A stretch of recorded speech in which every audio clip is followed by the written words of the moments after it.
this version of PointHarbor demonstrations. We totally have some SQA things going on, so there's going to be totally a general explanation as far as tests and SQA goes.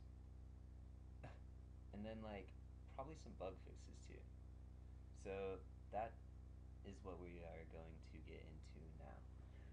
So first up, we have just a general overview of the SQA framework and how to create tests and things like that. So if we go ahead and attempt to log in here, I believe that it's going to break because we have fixes that are needed in the quote-unquote production environment.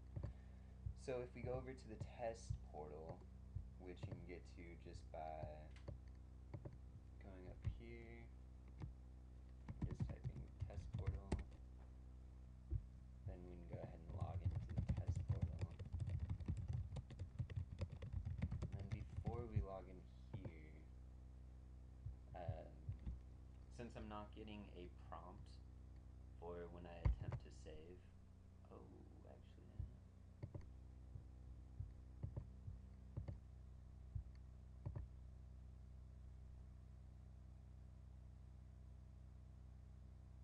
yeah, it's not saving. So this isn't saving, even though it kind of looks like it's saving. So what we are going to go ahead and do is log in so we can go ahead and save. So since it doesn't work in the production environment, as you can see it's kind of broken, we'll go ahead and log into the SQA environment.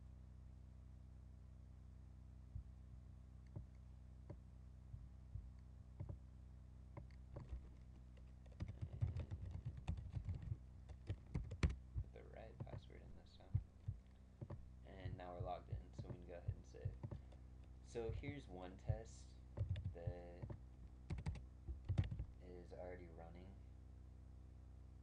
So we're just going to use that as a template. And then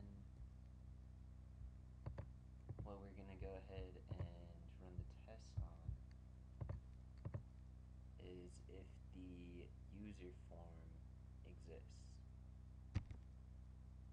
So go here, inspect, go here, get an idea of what we're working with.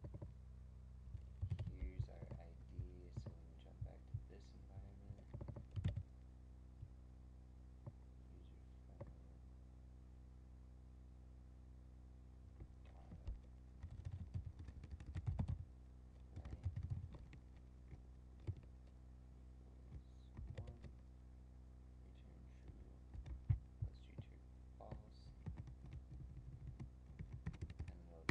That with the SQA, so we can go ahead and save that. Let's check that everything is updating. It is. So since I didn't version the test again, go ahead and delete the old version of the test. And then go ahead and refresh this.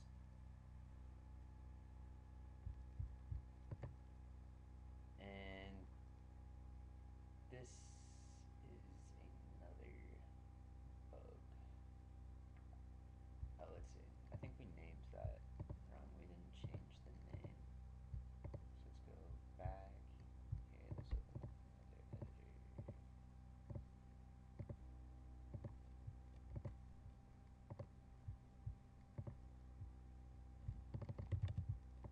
This. So I think what's happening is when I save the test, I didn't update the name, so we can't actually see which one is running. So save that.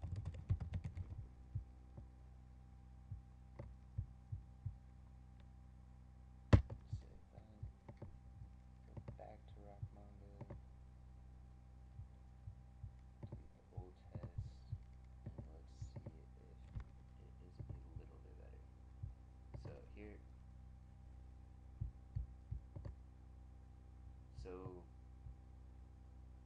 everything's passing, but there's a bug in production right now. If we actually go over to our SQA environment and run the same thing, because it's running upon the same underlying components, you'll see that in our SQA environment the bug is fixed, and then it's actually returning true.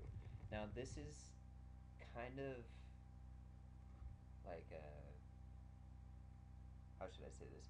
The way that this UI was created was against best practices, which is you're only supposed to load in the functional parts of the UI, if that makes sense. So this is done by hiding divs and then showing divs when the fields are utilized based upon a state. So if the user's logged in, it'll hide the user form, but it still exists in the DOM. So here, where we do things like form exists test, this form exists should probably result to false if we were loading our UI correctly, and this test would only show up or be functional when the user form actually did exist. So instead of user form exists, it'd probably check like the elements of the user form when that UI loaded.